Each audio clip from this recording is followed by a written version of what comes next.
What is it that gives your life a sense of meaning and purpose? Because once you find that, it puts you in your power place. See, if you know what your life work is, I encourage you to start working on it. If you can't do it all at one time, do just a little bit of it. And if you don't know what it is that you showed up to do, if you don't know why you're here, I encourage you to find out what your purpose is here. What is the meaning of your life? What will be different? Have you ever asked yourself that question?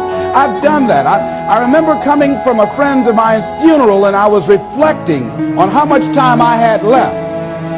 And I went for a walk in a park thinking about this guy whose life was so promising.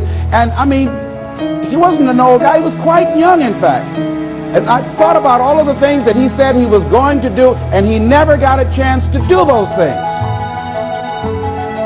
And I started thinking about my own life and how much time I had left to do the things that I would like to do.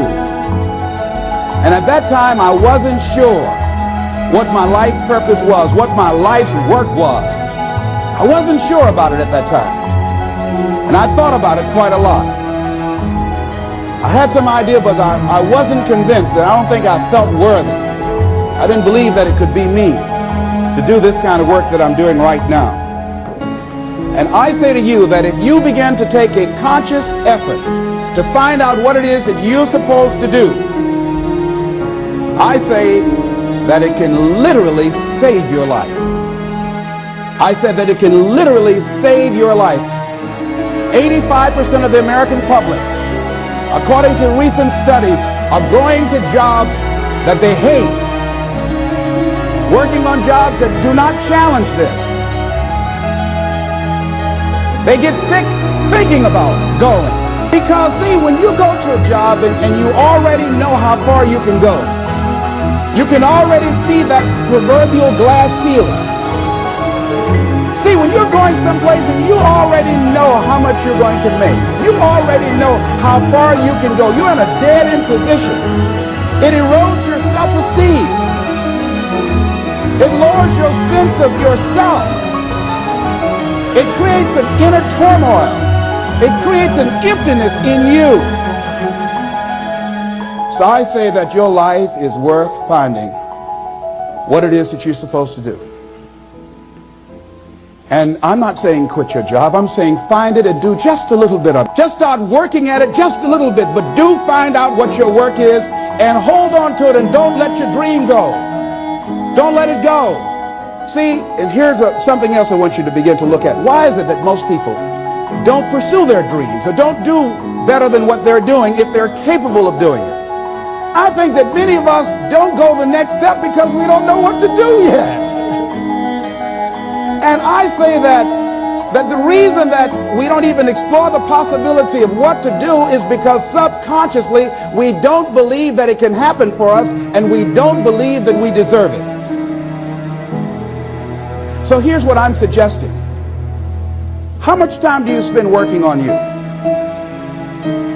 How much time do you spend every day working on your dream? In the last 90 days, how many books have you read? In the last year, what new skill or knowledge have you acquired? What kind of investment have you made in you? So I'm saying that as you begin to look at where you want to go, if you want to make it today, and things are changing so fast, you have to literally run to stand still. I'm saying that you've got to make some conscious effort to begin to work to develop you. Here's something else. Most people are not living their dreams because of fear, ladies and gentlemen. Fear, limited vision, and lack of self-esteem is what keep most people doing things they don't want to do. The same reason that people stay in relationships where they're abused or they're unhappy or it's unfulfilling, they can't see themselves beyond that relationship. They can't see themselves enjoying life without that person. They think that this is all that they can do. The same reason that people get stuck at a certain level in life, they can't see things being better for them.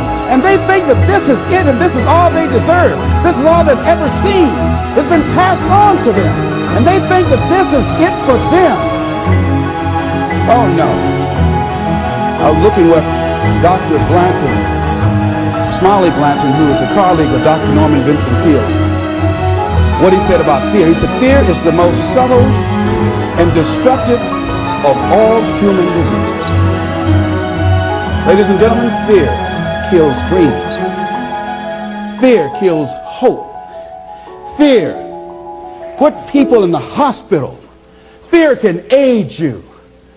Fear, ladies and gentlemen, can hold you back from doing something that you know within yourself that you're capable of doing, but it will paralyze you. And it seems like you're in a hypnotic spell. And I ask you a question, what is the benefit? What's the benefit of allowing fear to hold you back? What's the benefit of giving up on yourself, of not stepping out on life and taking life on? What is the benefit for you? What's the plus in that? It's one of the things I had to ask myself. So I didn't want to make any mistakes. I wanted everybody to like me. I wanted to be perfect the first time I did something. It's not going to happen. You're going to make some mistakes. You're going to hurt some folks' feelings. You're going to create some enemies whenever you decide that you want to begin to take life on. You've got to ask yourself, how long am I going to allow this to hold me back? I like what Zig Ziglar says. He said, fear is false evidence appearing real. That is an illusion that we create in our mind. It is a state of mind that can be changed. So let's look at how we can begin to take some steps to restructure that fear, to begin to expand our visions of ourselves, to begin to increase our self-esteem. Webster said that self-esteem means confidence and satisfaction in oneself. Look at your life right now. Whatever you've done up to this point in time, your life is working. Whatever you have produced, it came out of you as a result of the kind of person that you have become. It's a result of your choices. It's a result of your consciousness.